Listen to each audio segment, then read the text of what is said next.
Real fear doesn't scream, it whispers, and you've just tuned in to hear it. Help this channel grow with a like and a sub so we can keep bringing those whispers to life. Now listen closely.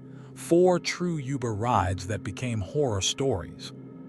Story 1. The night shift driver. The notification chimed on my phone at 11:47 p.m. Marcus has arrived. I should have trusted my gut right then, when I saw the dented Toyota Camry idling outside my apartment building with its headlight flickering like a dying pulse. But I was already 20 minutes late for my friend Sarah's birthday party downtown, and surge pricing had just kicked in across the city. I'm Alex, a 28-year-old marketing coordinator living in Portland, Oregon. I've been taking rideshares for years, probably hundreds of rides without incident. That night in October 2023 was supposed to be just another quick trip across town. I was dressed up in my best outfit, a black cocktail dress and heels I could barely walk in, clutching a gift bag with Sarah's present inside. When I opened the car door, the smell hit me first. It wasn't just cigarette smoke. There was something else, something sweet and cloying that made my stomach turn. The driver, Marcus according to the app, was a thin man in his 50s with greasy hair and eyes that seemed to look everywhere except at me in the rearview mirror. "You're going to..." He squinted at his phone even though the address was clearly displayed. "Morrison Street." "Yeah, the Pearl District," I said, settling into the backseat. The upholstery was sticky and I could feel something crunching under my shoes. "It's about a 15-minute drive." Marcus didn't respond immediately. He just sat there for a moment, hands gripping the steering wheel so tightly his knuckles were white. Then he pulled away from the curb with a jerk that threw me back against the seat. The first few minutes were normal enough. We drove through my neighborhood, past the familiar coffee shops and boutiques I passed every day. But then Marcus made a turn that didn't make sense, away from downtown, toward the industrial district near the river. "Excuse me," I said, leaning forward. "I think you're going the wrong way." "Downtown is back that direction. GPS is acting up," he mumbled, but I could see his phone clearly from where I sat. The screen was black. He wasn't following any navigation at all. My heart started to race. I pulled out my phone to check the Uber app, but there was no signal. That was weird. I always had service in this part of town. I tried to stay calm, telling myself there might be construction or an accident that required a detour. "Can you maybe turn around?" I asked, trying to keep my voice steady. "I'm really late for this party." Marcus finally looked at me in the rearview mirror, and what I saw in his eyes made my blood run cold. They were completely dilated, pupils so wide they looked like black holes. He was either high on something or something was very wrong. "We're taking a little detour," he said, his voice different now, lower, more deliberate. "I know a shortcut." We were driving through an area I didn't recognize, past abandoned warehouses and empty lots. The streetlights were few and far between, casting long shadows that seemed to move as we passed. I realized with growing horror that we were heading toward the old industrial area by the Willamette River, a place where people went to dump things they didn't want found. I started to panic. I tried my phone again, but still no signal. The door handles. I tested them carefully, hoping Marcus wouldn't notice. They worked, but we were going 40 miles per hour down a dark road. Jumping would be suicide. "Listen," I said, trying to sound authoritative despite the fear creeping into my voice. "I need you to take me to my destination now, or I'm going to report this to Uber and call the police." Marcus laughed, a sound that made my skin crawl. "You're not going to do anything." That's when I noticed the small video camera mounted on his dashboard, pointed back at the passenger area. The little red light was blinking. He was recording this. "What the hell is that?" I demanded. "Insurance," he said, and I could hear the smile in his voice even though I couldn't see his face clearly in the darkness. We pulled into what looked like an old manufacturing facility. rows of dark buildings with broken windows, weeds growing through cracked asphalt. Marcus parked behind one of the larger structures, hidden from the road. My hands were shaking as I gripped my phone, praying for even one bar of signal. "End of the line," Marcus said, turning off the engine. The sudden silence was deafening. "What do you want?" I asked, my voice barely above a whisper. He turned around to face me fully for the first time. In the dim light from a distant security lamp, I could see his face clearly. His skin was pale and clammy, with dark circles under his eyes. But it was his smile that terrified me most, too wide, showing too many teeth. "I collect stories," he said, "real stories from real people in real situations.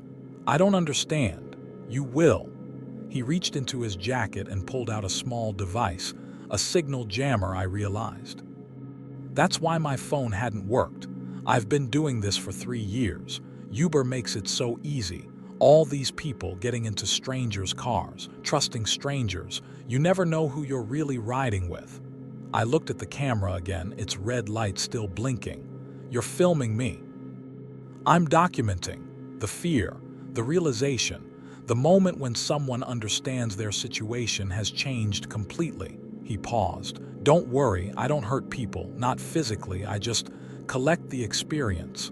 You're insane. Maybe, but I'm also very good at what I do. Do you know how many people I've brought here? How many stories I've collected?" I couldn't answer. I was frozen, every nightmare I'd ever had about ride shares coming true. 37, he continued. 37 people who thought they were just taking a simple ride across town. 37 people who discovered that sometimes the most dangerous thing you can do is trust a stranger. "Please," I whispered, "just let me go, I won't tell anyone." Marcus tilted his head. "But that would ruin the story. The best stories don't have easy endings." I closed my eyes, trying to think. I had to get out of this car. I had to survive this. That's when I remembered the emergency features on my phone. Even without signal, I could activate the emergency SOS. I slowly reached for my phone, praying Marcus wouldn't notice. "I wouldn't do that," he said softly. "The jammer blocks emergency services too." But I had already pressed the sequence. My phone screen flashed, and suddenly the car was filled with a piercing alarm sound. Marcus lunged toward me, but I was already moving. I threw myself against the door, tumbling out onto the gravel. I ran. In heels, in a cocktail dress, across broken asphalt and through weeds that cut my legs. I could hear Marcus behind me, his footsteps heavy and uneven. But I was younger, faster, and fueled by pure terror. I ran until I reached the main road, where I flagged down the first car I saw, a police cruiser on patrol. The officers found Marcus 20 minutes later, still at the warehouse, destroying his camera equipment. During the investigation, they found dozens of videos on his computers. 37 different people, just like he'd said. All of them had been brought to that same location. All of them had experienced the same terror I had. None of them had been physically harmed, but the psychological damage was real. Marcus was sentenced to 15 years in prison for kidnapping and psychological torture. The FBI discovered he'd been operating in 3 different states, always using rideshare apps to find his victims. I still take Ubers sometimes, but everything is different now. I check the license plate twice. I keep my phone ready, and I never, ever ignore that little voice in my head that says something isn't right. Because sometimes the person behind the wheel isn't just a driver. Sometimes they're a predator who's found the perfect hunting ground in our modern world of casual trust and digital convenience. The scariest part, Marcus wasn't even a registered Uber driver. He'd been using a fake account, fake credentials, fake everything. The real Marcus, whose identity he'd stolen, had been dead for 2 years. I learned that night that the most dangerous rides aren't the ones where the driver is obviously dangerous. They're the ones where everything seems normal until it's too late to run. Story 2. The Phantom Passenger. My name is David Chen, and I'm a software engineer who works late nights in San Francisco's financial district. What happened to me on March 15th, 2023, still makes me question everything I thought I knew about reality. I've told this story to exactly 3 people, and 2 of them think I'm losing my mind. Maybe I am. I'd been pulling 16-hour days for 3 weeks straight, trying to debug a critical system failure that was costing my company millions. It was 2:43 a.m. when I finally left the office, my eyes burning from staring at code, my brain feeling like it was wrapped in cotton. The streets were empty except for the occasional homeless person and the street sweepers making their rounds. I called an Uber, a black Honda Civic, driver named Jennifer, 4.9 rating. The app said she was 2 minutes away. I stood on the corner of Montgomery and Market, watching the little car icon move toward me on the map. The fog was rolling in from the bay, creating halos around the streetlights and making everything look ethereal and slightly unreal. When Jennifer pulled up, I noticed she looked tired too. Mid-30s, blonde hair pulled back in a messy bun, wearing a Giants hoodie. She had the kind of exhausted look I recognized from my own mirror, someone working multiple jobs, trying to make ends meet in one of the most expensive cities in the world. "David," she asked as I got in. "That's me. Thanks for picking me up so late." "No problem. I do a lot of night shifts, better money, less traffic." She pulled away from the curb. "Heading to the Richmond district." "Yeah, 38th and Geary, I really appreciate this." The first strange thing I noticed was the smell. Not bad exactly, but floral, like funeral flowers, lilies maybe. It was faint but persistent, and it seemed to get stronger as we drove. "So what do you do that keeps you up so late?" Jennifer asked, glancing at me in the rearview mirror. "Software engineering. We had a major system crash. I've been living at the office for weeks." "That sounds rough. What about you? You said you work nights a lot." There was a pause. "I do what I have to do." We were driving through the empty streets of downtown, past the shuttered shops and restaurants. The fog was getting thicker and Jennifer had to slow down. That's when I noticed the second strange thing. There was someone else in the car. In the passenger seat, barely visible in my peripheral vision, was the outline of a person. A woman, I thought, with long, dark hair. She was completely still, facing forward, and she hadn't been there when I got in the car. I blinked hard, thinking it was just fatigue playing tricks on me, but she was still there. "Excuse me," I said, my voice cracking slightly. Is someone else in the car?" Jennifer's eyes met mine in the rearview mirror. "What do you mean?" "In the passenger seat. There's someone sitting there." Jennifer looked to her right, then back at me.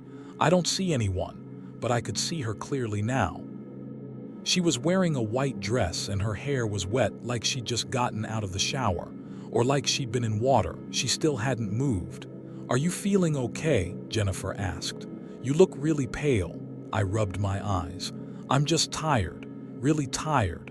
It's been a long day." "Maybe you should get some sleep when you get home." "Yeah, definitely." But the woman was still there. And now I could see that her dress wasn't just white, it was a wedding dress. An old-fashioned one with long sleeves and a high collar, the kind you'd see in photographs from the 1920s. We stopped at a red light, and in the silence, I heard something that made my blood freeze: quiet sobbing. The woman in the passenger seat was crying. "Do you hear that?" I whispered. "Hear what?" The light turned green and we kept driving. The sobbing continued, soft and heartbroken. I wanted to say something, to ask the woman what was wrong, but she felt untouchable, like she existed in a different space than the rest of us. "Jennifer," I said carefully, "how long have you been driving for Uber?" "About 6 months. Have you ever had any unusual experiences? Weird passengers or anything?" She was quiet for a long moment. "Why do you ask?" "Just curious."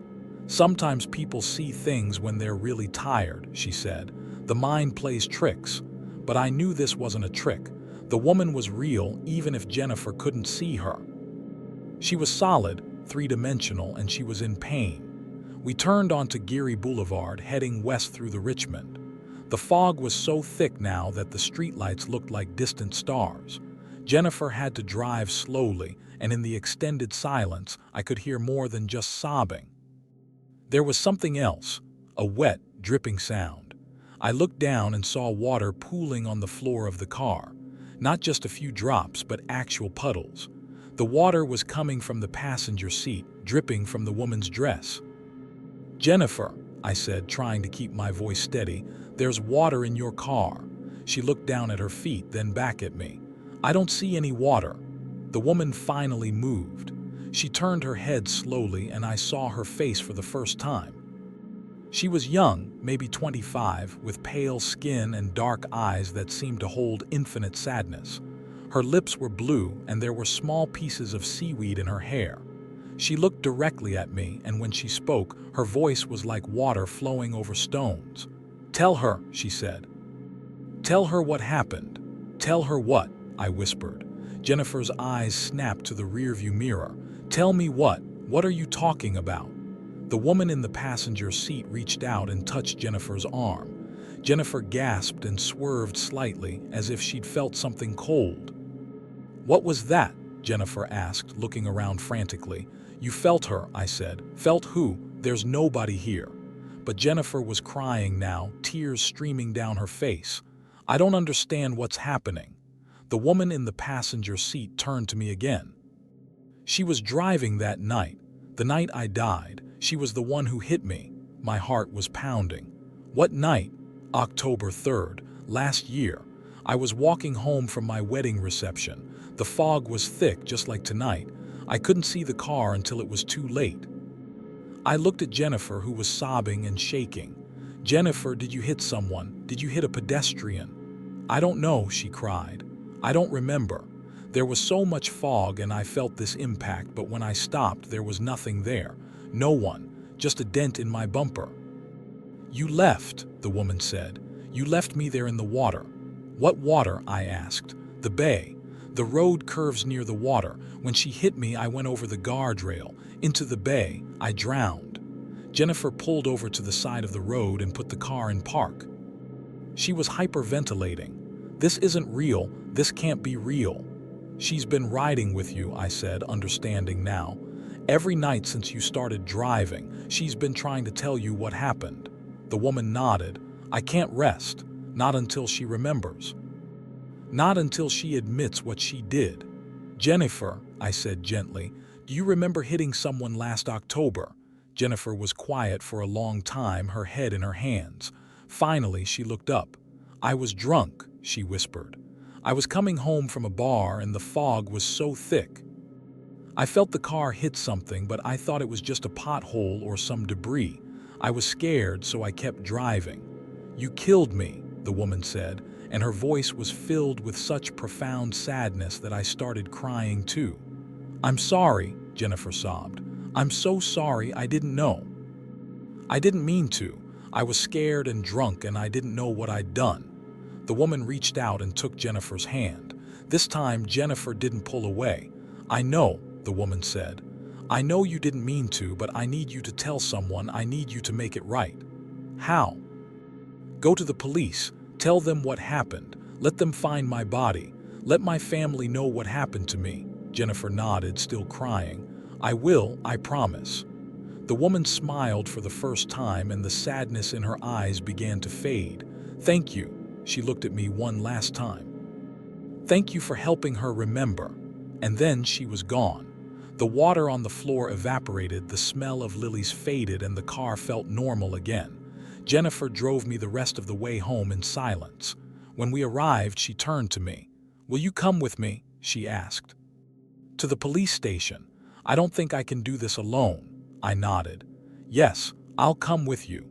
3 days later, the police found the body of Amanda Morrison, who had disappeared after her wedding reception 6 months earlier. She'd been reported missing, but with no witnesses and no evidence of foul play, the case had gone cold. Jennifer was charged with vehicular manslaughter and hit and run. She pleaded guilty and was sentenced to 5 years in prison. At the sentencing, Amanda's family was there. Her mother thanked Jennifer for finally telling the truth. I never saw Amanda again, but sometimes, late at night when I'm in an Uber, I wonder about all the stories that cars carry with them. All the secrets, all the guilt, all the unfinished business. Some passengers, I've learned, aren't really passengers at all. They're just souls looking for someone to finally hear their story. Story 3, The Wrong Turn. I'm Rebecca Martinez, a 24-year-old nurse who works the night shift at St. Mary's Hospital in Chicago. What happened to me on January 18, 2024, changed everything I thought I knew about the city I grew up in. I still live here, but I see it differently now. Some neighborhoods aren't just dangerous, they're cursed. It was 3:15 a.m. when I finally got off work. I'd been on my feet for 12 hours straight, dealing with a particularly brutal night in the ER. 3 car accidents, 2 overdoses, and a stabbing victim who barely made it to surgery. All I wanted was to get home to my studio apartment in Lincoln Park, take a hot shower, and collapse into bed. The January wind was brutal, cutting through my scrubs like they were made of paper. I was exhausted, emotionally drained, and the last thing I wanted to do was wait for the L train. So I opened the Uber app and requested a ride. The driver was named Carlos, driving a gray Ford Explorer. 4.8 stars over 2,000 rides. He looked reliable on paper. When he pulled up, I noticed he was an older Hispanic man, maybe in his 60s, with kind eyes and a gentle smile. "Rebecca," he asked as I climbed into the backseat. "That's me. Thanks for the quick pickup." "No problem, Mija. Long night." "The longest. I'm a nurse at St. Mary's." "Ah, important work. My daughter wanted to be a nurse, but—" He trailed off, his expression darkening. Life doesn't always go as planned. There was something in his tone that made me look at him more carefully. He seemed sad, distracted, but I was too tired to think much about it. "Lincoln Park, right?" he said, pulling away from the hospital. "Yeah, North Cleveland Avenue." We drove in comfortable silence for the first few minutes. Carlos was a good driver, smooth, careful, respectful of traffic lights even at this hour when the streets were nearly empty. I started to relax, leaning back against the seat and closing my eyes. That's when I noticed we were going the wrong way. Instead of heading north toward Lincoln Park, we were driving south, deep south, into neighborhoods I didn't recognize. The buildings were getting older, more run down. Many of the streetlights were broken, casting long shadows between patches of sickly yellow light. "Excuse me," I said, sitting up straighter. "I think we're going the wrong direction." Carlos glanced at me in the rearview mirror. "Sorry, Mija. There's construction on Lakeshore Drive." I'm taking a detour, but I'd lived in Chicago my whole life, and I knew these streets. We weren't heading toward any detour that would take us to Lincoln Park. We were heading into one of the most dangerous parts of the South Side. "Are you sure about this route?" I asked, trying to keep my voice calm. "Maybe we should check the GPS." "Don't worry," Carlos said. "I know where I'm going." But his voice had changed. It was flatter now, more distant. And he kept glancing at something in the passenger seat, something I couldn't see from where I was sitting. I pulled out my phone to check the Uber app. According to the map, we should have been on Lakeshore Drive, heading north. But the little car icon showed us miles south of where we were supposed to be, in an area the map marked as Inglewood. My heart started to race. Inglewood was one of the most violent neighborhoods in Chicago. Even the police were careful about going there alone at night. "Carlos," I said more firmly this time, "I need you to turn around. This isn't the way to Lincoln Park." He didn't respond. He just kept driving deeper into the maze of abandoned buildings and empty lots. That's when I saw them. At first, I thought they were just people walking on the sidewalk. But as we passed under a working streetlight, I got a better look. They were children.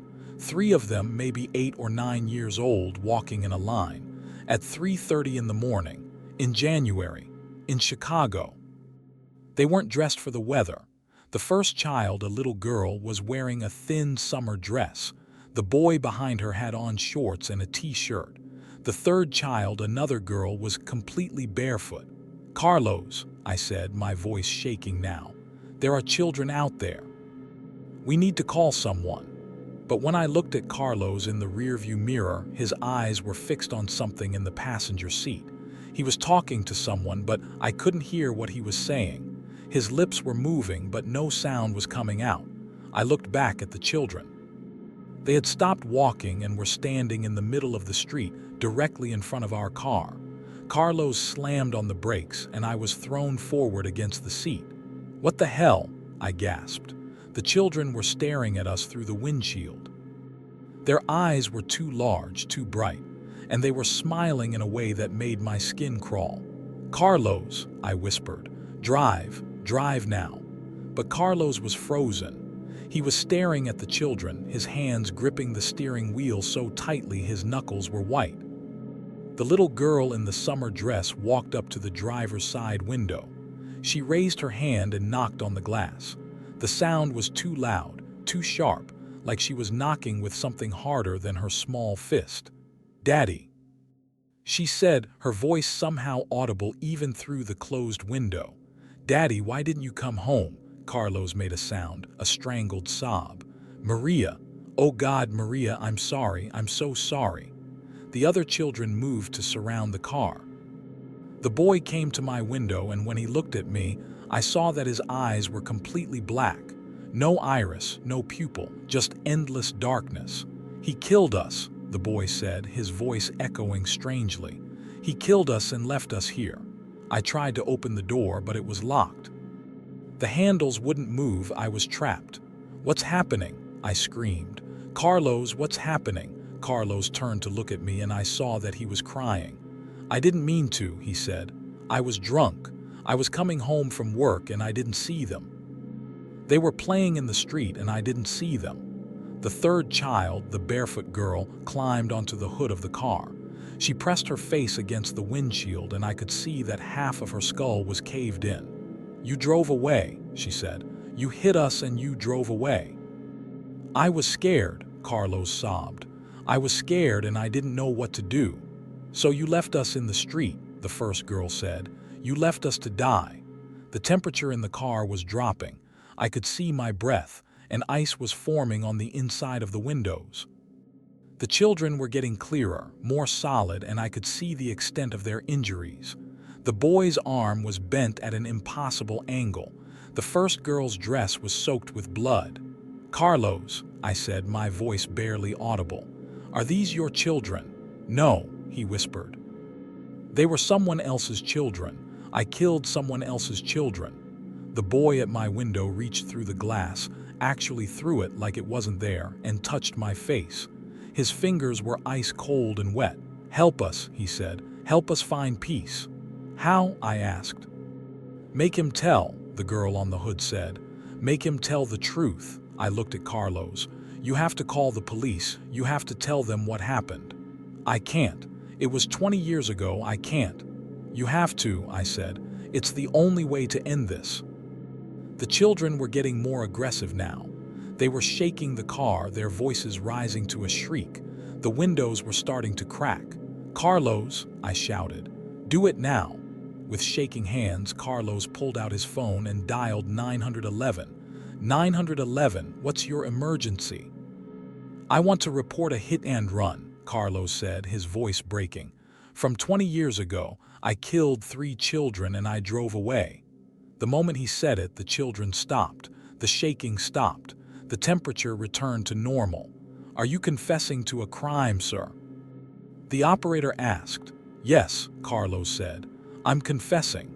I killed 3 children in Inglewood in January 2004. I was drunk and I hit them with my car and I drove away."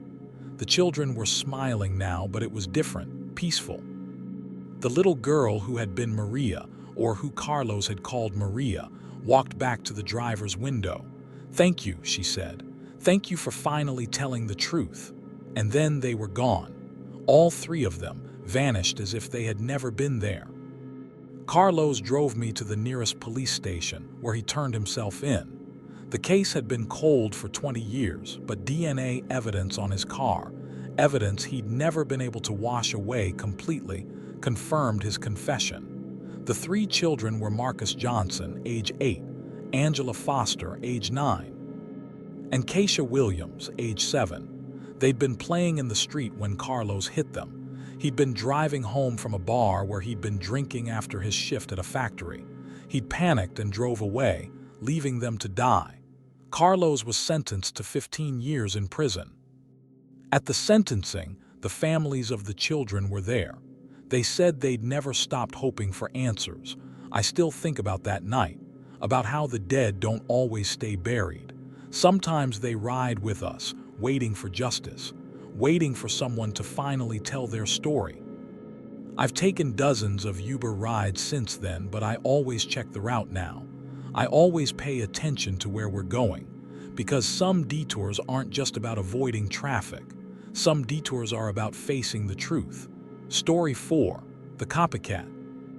My name is Jessica Walsh, and I'm a 26-year-old marketing executive from Boston. I'm telling you this story because I need someone to know what really happened on February 14th, 2024. The police think they know, but they don't have all the facts. They can't have all the facts, because what I experienced that night defies everything they think they understand about reality. It was Valentine's Day, and I was coming home from the worst date of my life. Brad, a guy I'd met on a dating app, had taken me to an expensive restaurant and spent the entire evening talking about his cryptocurrency investments and his alpha male philosophy. By the time dessert arrived, I was texting my best friend Sarah under the table, begging her to call me with a fake emergency. The emergency call came at 9:47 p.m. I made my excuses, left Brad with the check, and walked out into the freezing Boston night. It was snowing lightly and the streets were slick with ice. I pulled out my phone and requested an Uber. The driver was listed as Michael, driving a black Toyota Camry. 5-star rating, over 3,000 rides. When he pulled up, I noticed he was probably in his late 20s, clean cut, wearing a Red Sox cap. He looked normal, friendly, even. "Jessica?" he asked as I got in. "That's me. Thanks for the quick pickup." "No problem, rough night," I laughed. "You could say that, bad date." "Valentine's Day dates are the worst," he said, pulling away from the restaurant. "All that pressure to be romantic. Tell me about it." We drove in comfortable silence for a few minutes. Michael seemed nice enough, polite, good driver, didn't try to make forced conversation. I started to relax, looking out the window at the city lights reflecting off the snow. That's when I noticed we were being followed. There was another car behind us, maintaining the same distance, making the same turns. It was hard to see clearly through the snow, but it looked like another dark sedan. When Michael turned left onto Beacon Street, the car followed. When he turned right onto Arlington, the car followed. "I think someone's following us," I said, turning to look back. Michael glanced in the rearview mirror. "I don't see anyone." But the car was definitely there. And as we passed under a streetlight, I caught a glimpse of the driver. It was a man wearing a Red Sox cap, just like Michael. "There's a car right behind us," I said, my voice rising. "Same make and model as yours." Michael looked again. "I still don't see anything. Maybe you're just tired." We stopped at a red light and the car behind us stopped too. In the glow of the streetlight, I could see the driver more clearly. My blood turned to ice. The man in the other car looked exactly like Michael. Same face, same build, same Red Sox cap. But there was something wrong with his expression. His smile was too wide, too fixed, like it had been carved into his face. "Michael," I whispered, "look behind us. Look at the driver." Michael turned around in his seat, and when he saw the other car, his face went white. "What the hell?" The light turned green and both cars started moving. The other car was right behind us now, so close I could see the driver's face clearly. He was mouthing something, but I couldn't tell what. "Who is that?" I asked. "I don't know," Michael said, his voice shaking. But he looks like you. Michael sped up, trying to lose the other car, but it kept pace with us, matching our speed exactly. When we turned onto Commonwealth Avenue, it followed. When we merged onto Storrow Drive, it followed. "This is insane," Michael said. "This can't be happening." That's when my phone rang. It was an unknown number. "Don't answer it," Michael said, but I was already picking up. "Hello." "Hi, Jessica." The voice was Michael's voice. Exactly the same tone, the same inflection. "Are you enjoying your ride?" I looked at Michael, who was staring at me with wide eyes. His mouth wasn't moving. "Who is this?" I asked. "I'm Michael," the voice said. "Your Uber driver." "No," I said, looking at the man driving the car. "My driver is right here." "Are you sure about that?" I looked at Michael again. He was pale, sweating, his hands gripping the steering wheel so tightly his knuckles were white. "I don't understand," I said into the phone. "Look at your app," the voice said. "Check your driver's photo." With trembling hands, I opened the Uber app. The photo showed Michael, but not the Michael in the car with me. The Michael in the photo had the same wide, carved smile as the man in the car behind us. "This is impossible," I whispered. "Nothing's impossible," the voice said. "I've been watching you, Jessica. I've been watching you for weeks. What do you want?" "I want to give you a ride. A real ride. Not like the amateur in the car with you." I looked at Michael, the real Michael, I hoped. "Are you really my driver?" "I don't know," he said, his voice barely audible. "I thought I was, but I've never seen that photo before. That's not me in the app." The car behind us was getting closer. I could see the fake Michael's face clearly now. His smile was impossibly wide, stretching from ear to ear. His eyes were completely black. "He's not human," I said. "Neither am I," the voice on the phone said. "Not anymore." "What are you?"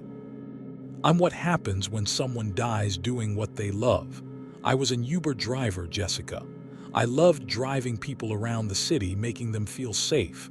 But then I had an accident, a bad one, and now I can't stop driving." The car behind us bumped into our rear bumper. Michael lost control for a moment, sliding on the icy road before regaining control. "He's trying to kill us," I said. "No," the voice said. "He's trying to replace you. That's what I do. I replace people, I become them, I live their lives." "What happened to the real people?" "They're still in the car. They're always in the car." I looked in the back seat of the car behind us. There were other people there, shadowy figures pressed against the windows. They looked terrified. "How many?" I asked. 47 so far." 47 people who thought they were just taking a ride home." Michael, the real Michael, was crying now. "I'm sorry," he said. "I'm so sorry, I didn't know.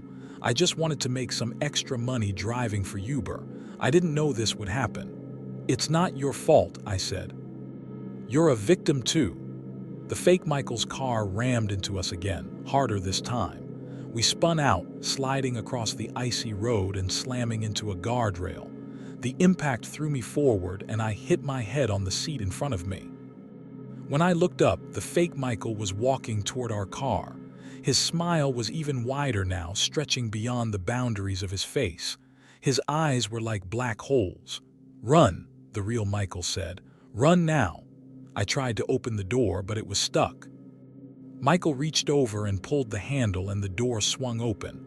I tumbled out onto the snow-covered road. The fake Michael was almost at the car. "Hello, Jessica," he said, his voice echoing strangely. "Ready for that ride?" I ran. I ran across the park, through the snow, my heels slipping on the ice. Behind me, I could hear the fake Michael laughing. It was a sound like breaking glass. I ran until I reached a police station. I told them everything, about the fake Michael, about the car, about the phone call. They listened politely, but I could see in their eyes that they thought I was crazy. They found the car 20 minutes later, wrapped around a tree on Storrow Drive. The real Michael was dead, but his body was wrong. It was twisted, contorted, like he'd been trying to escape from something inside his own skin. The fake Michael was gone. His car was gone. There was no trace of him anywhere. but I know he's still out there. I know because I still get calls from unknown numbers. I know because sometimes when I'm walking alone at night, I see black sedans following me. I know because other people have started disappearing after taking late-night rides. The police think Michael died in a single-car accident. They think I'm traumatized, confused, making up stories to cope with survivor's guilt. But I know the truth.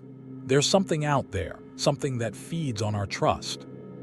Something that takes advantage of our modern world where we get into cars with strangers every day without a second thought. I don't take ride shares anymore. I walk. I take the train. I ask friends for rides. Because I know that somewhere in this city, the fake Michael is still driving. Still picking up passengers. Still collecting new faces to wear. And the worst part, I know he's not the only one. I've heard stories from other cities, other people who have had similar experiences. It's spreading, whatever it is, growing stronger. So next time you call an Uber, look carefully at your driver. Really look. Because the person behind the wheel might not be the person in the photo. And once you're in that car, once those doors are locked, you might not be getting out. The thing that used to be Michael is still out there. And he's always looking for new passengers. Always smiling that impossible smile. Always ready to take you for the ride of your life. These 4 stories represent just a fraction of the horror that can lurk behind the convenience of modern transportation. In a world where we routinely trust strangers with our safety, sometimes that trust is misplaced. Sometimes the person behind the wheel isn't who they claim to be. And sometimes the most dangerous journey is the one that starts with a simple tap on your phone.